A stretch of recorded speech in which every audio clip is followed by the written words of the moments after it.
दर्शनम तव। भगवान मेरा मोह नष्ट हुआ, मैं स्मृति को प्राप्त हुआ हूँ। केवल सुना भर नहीं अपितु स्मृति में धारण कर लिया है। मैं आपके आदेश का पालन करूंगा, युद्ध करूंगा। उन्होंने धनुष उठा लिया, युद्ध हुआ, विजय प्राप्त की। एक विशुद्ध धर्म साम्राज्य की स्थापना हुई और एक धर्मशास्त्र के रूप में वही आदि धर्मशास्त्र गीता उन्हें प्रसारण में आ गई। गीता आपका आदि धर्मशास्त्र है, यही मनुस्मृति है जिसे अर्जुन ने अपनी स्मृति में धारण किया था। मनु के समक्ष दो कृतियों का उल्लेख है, एक तो पिता से उपलब्ध गीता, दूसरे वेद मनु की समक्ष उतरे, तीसरी कोई कृति मनु के समय में प्रकट नहीं हुई थी। उस समय लिखने लिखाने का प्रचलन नहीं था, कागज कलम प्रचलन नहीं था, इसलिए ज्ञान को श्रुत अर्थात सुनने और स्मृति पटल पर धारण करने की परंपरा थी, जिनसे मानवों का प्रादुर्भाव हुआ। सृष्टि के प्रथम मानव उन मनु महाराज ने वेद को श्रुति तथा गीता को स्मृति का सम्मान दिया। वेद मनु के समक्ष उतरे, उन्हें सुने, ये सुनने योग्य हैं। बाद में भले ही इसे भूल जाएं तो कोई क्षति नहीं, किंतु गीता स्मृति है, सदा स्मरण रखें। यह हर मानव को सदा रहने वाला जीवन, सदा रहने वाली शांति और सदा रहने वाली समृद्धि, ऐश्वर्य संपन्न जीवन प्राप्त कराने वाला ईश्वरीय गायन है।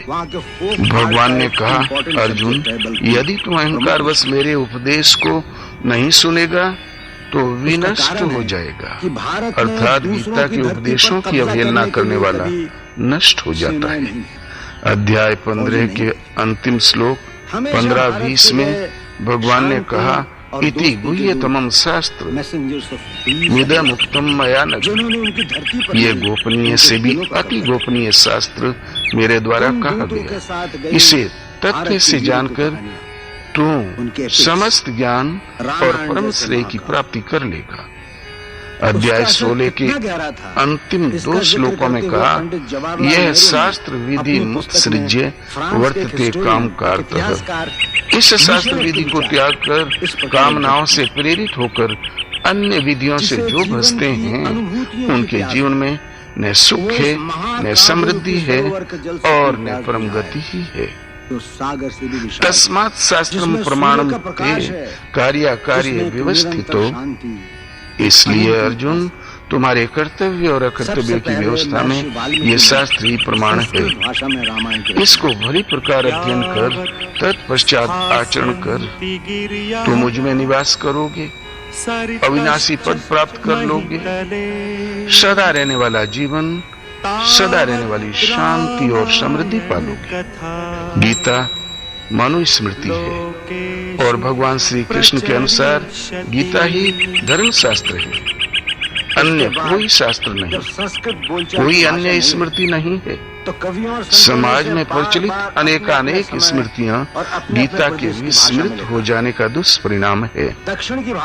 स्मृतियां कतिपय राजाओं के संरक्षण में लिखी, समाज में ऊंच नीच की दीवार सृजित करने, इसे बनाए रखने का उपाय है। मनु के नाम पर प्रचारित तथा कथित स्मृति में मनुकालीन वातावरण का चित्रण नहीं है।